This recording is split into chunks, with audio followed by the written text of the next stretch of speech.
Like FPL team reveals, well, Fantasy Football Fix don't do things the traditional way. The Elite 11 is unlike any other team reveal, offering real-time tracking data. The combined Elite 11 boasts an unrivaled 74 top 10k and 55 top 5k finishes.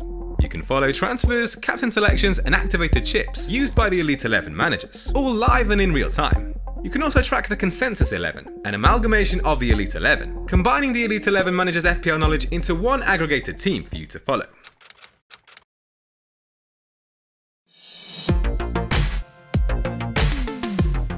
We always have to tread carefully when selecting newly transferred players in FPL, but it can be useful to consider the impact they may have. What are their credentials? How did they fare last season? And whose place could they take in their new team? Here are 7 players who've either recently moved clubs or are strongly linked to a move, and some thoughts on their fantasy potential. Having finally made his long-awaited move to Old Trafford, Jadon Sancho looks set for an immediate role in the starting 11, deputising on the left wing for Marcus Rashford, who's undergoing surgery.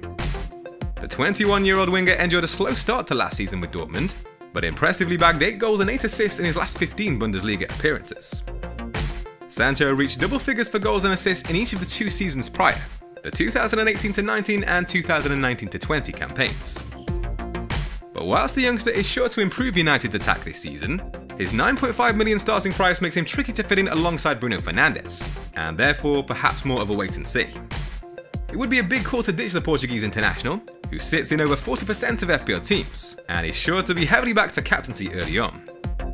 Mason Greenwood, also set to benefit from Rashford's absence, is a more affordable option for the double up in those initial game weeks. With Jack Grealish reportedly set for a move to Manchester City, Buendia could be left to fill the void as Aston Villa's creative spark.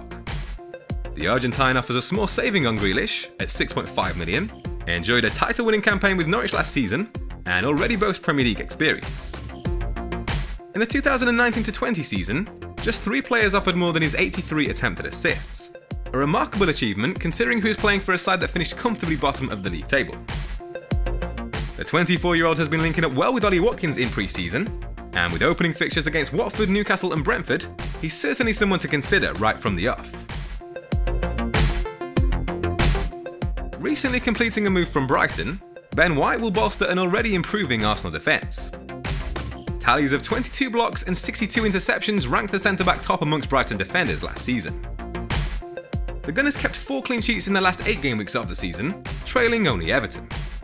No team conceded fewer goals or shots on target in that time, while only Man City allowed fewer big chances. Likely to offer value at 4.5 million, White could be especially useful for Arsenal's run-in from game week 4 to game week 11. Signing for a fee of £23 million, 22-year-old Patson Daka could shake up the partnership between Vardy and Iheanacho up front for Leicester. The highly rated forward was the top goalscorer in the Austrian Bundesliga last season, netting 27 goals, just one of which was a penalty. Whilst it's always hard to compare numbers across different leagues, it's worth noting Daka had a 9-goal lead over the player in second place. But a settled team is the ideal scenario for an FPL manager, a team where you know exactly who's starting and where.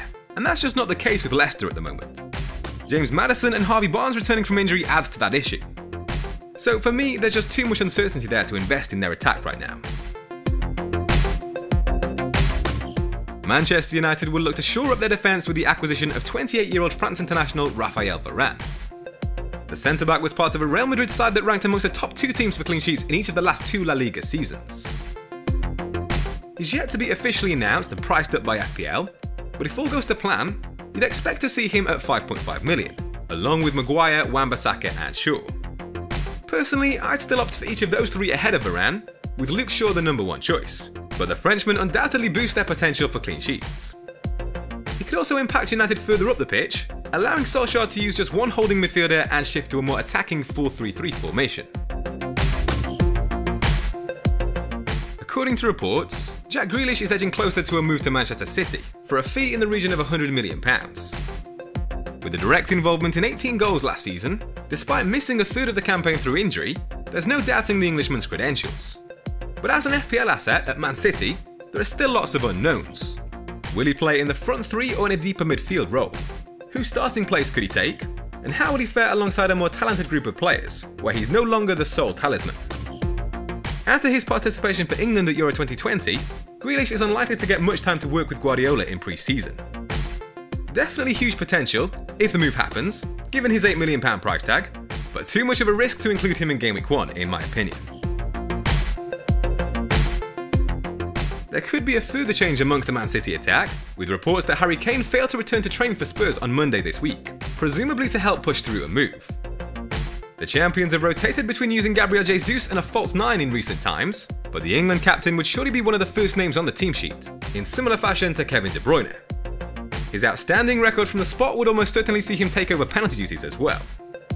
Bruno Fernandes and Mohamed Salah have been the go-to premium picks ahead of Game Week 1, but if Kane was unveiled as a Man City player, and was in line to start against Norwich in Game Week 2, that would certainly shake things up.